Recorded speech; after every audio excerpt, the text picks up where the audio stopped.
Purdue President Mung Chiang is leaving at the end of June for fellow Big Ten University, Northwestern, just north of Chicago in Evanston. Mung Chiang has been at the university at Purdue for about 3 years in the presidential position and was the dean of engineering before that.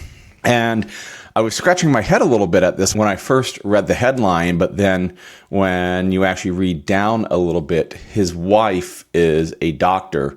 And if you know anything about Northwestern, they are a major medical system in the Chicago area, and she's taking a position at Northwestern Hospital.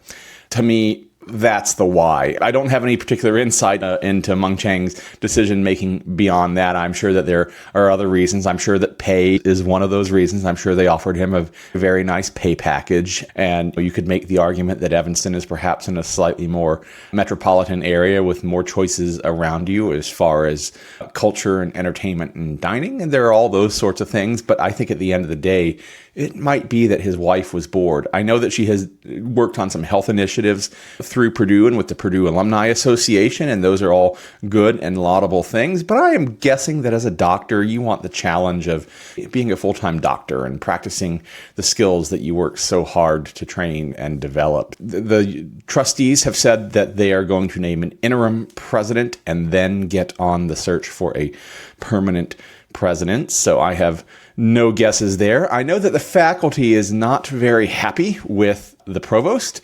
So there might be an argument to be made that there's no way that Provost Wolf would be named as the interim president because the faculty doesn't like him. But I could also see a case where that is exactly who the trustees go to because maybe they have a slightly different view of things than the faculty does. I don't know. I am just completely spitballing here.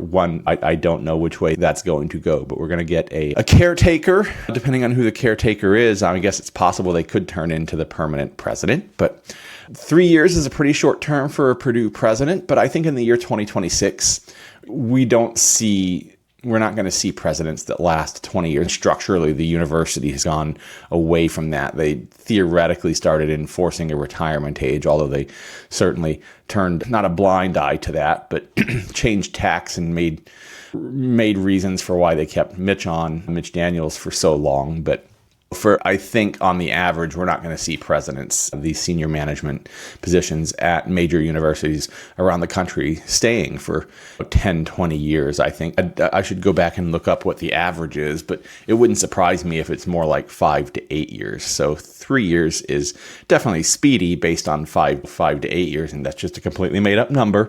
But on to greener pastures. Wish him all the luck, and we will keep up to date on all the developments of who's going to be replacing him at Purdue University. And if you want to stay up to date, hit the like and subscribe button so that you are notified about all of the updates that we put on here at the Lafayette Reel every day of the week.